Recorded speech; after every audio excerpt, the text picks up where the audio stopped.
द्रौपदी पांचों पतियों के साथ कैसे बनाती थी संबंध। आइए पूरी कहानी जानते हैं पूरा विस्तार से। वीडियो शुरू करने से पहले अगर हमारे चैनल सनातन ज्ञान खोज में आप नए हैं तो चैनल को सब्सक्राइब कर लें। द्रौपदी भारत की वह प्रथम महिला है जिसके 5 पति थे, या वह 5 पुरुषों के साथ रमण करती थी। लेकिन सबसे बड़ा सवाल यह कि क्या आज के लोग यह समझते हैं कि द्रौपदी ने विवाह तो सिर्फ अर्जुन से ही किया था, तो क्या उसका रिश्ता सभी के साथ नहीं था। पांडवों को 12 वर्ष का वनवास और 1 वर्ष का अज्ञातवास मिला था। इस दौरान पांचों पांडव एक कुम्हार के घर में रहा करते थे और भिक्षाटन के माध्यम से अपना जीवन यापन करते थे। ऐसे में भिक्षाटन के दौरान उन्हें द्रौपदी के स्वयंवर की सूचना मिली।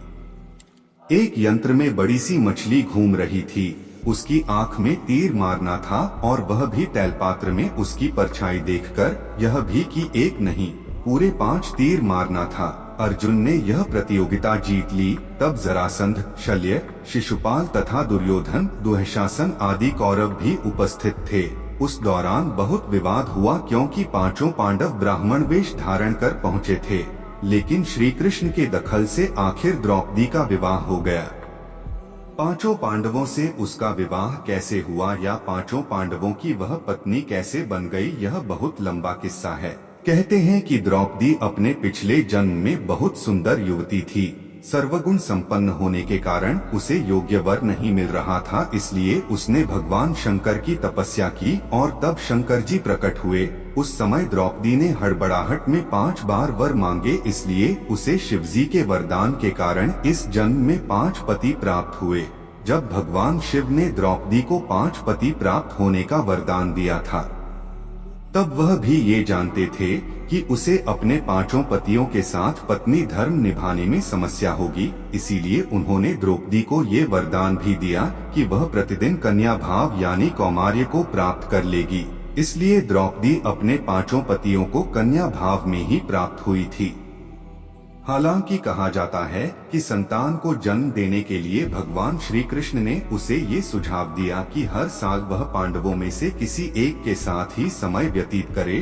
साथ ही जिस समय वह अपने कक्ष में किसी एक पांडव के साथ हो तो उनके कक्ष में कोई और पांडव प्रवेश न करे।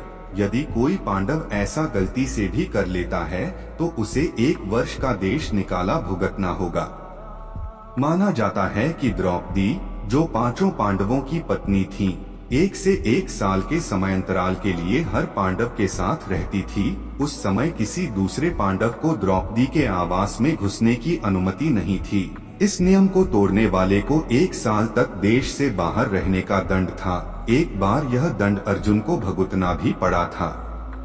अर्जुन और द्रौपदी की 1 वर्ष की अवधि अभी समाप्त हुई थी और द्रौपदी युधिष्ठिर के साथ का 1 वर्ष का समय शुरू हुआ था। अर्जुन भूलवश द्रौपदी के आवास पर ही अपना तीरधनुष भूल आए, पर किसी दुष्ट से ब्राह्मण के पशुओं की रक्षा के लिए उन्हें उसी समय इसकी जरूरत पड़ी। अतः क्षत्रिय धर्म का पालन करने के लिए तीरधनुष लेने के लिए नियम तोड़ते हुए वह द्रौपदी के निवास में घुस गए। उस दौरान द्रौपदी युधिष्ठिर साथ में थे। बाद में इसके दंडस्वरूप अर्जुन 1 साल के लिए राज्य से बाहर चले गए। इसी 1 साल के वनवास के दौरान अर्जुन की मुलाकात उलूपी से हुई और वह अर्जुन पर मोहित हो गई। ऐसे में वह उन्हें खींचकर अपने नागलोक में ले गई और उसके अनुरोध करने पर अर्जुन को उससे विवाह करना पड़ा। कहते हैं कि दोनों 1 वर्ष तक साथ रहे। अर्जुन और नागकन्या उलूपी के मिलन से अर्जुन को एक वीरवार पुत्र मिला जिसका नाम इरावान रखा गया। द्रौपदी के 5 पुत्र थे। द्रौपदी ने 1 वर्ष के अंतराल से 5 पांडव के 1 पुत्र को जन्म दिया था, लेकिन दुर्भाग्य की इन 5 पुत्रों को अश्वत्थामा ने मार दिया था। एक दिन की बात है, पांडव और ब्राह्मण लोग आश्रम में बैठे थे। उसी समय द्रौपदी और सत्यभामा भी आपस में मिलकर एक जगह बैठी थीं। दोनों ही आपस में बातें करने लगी।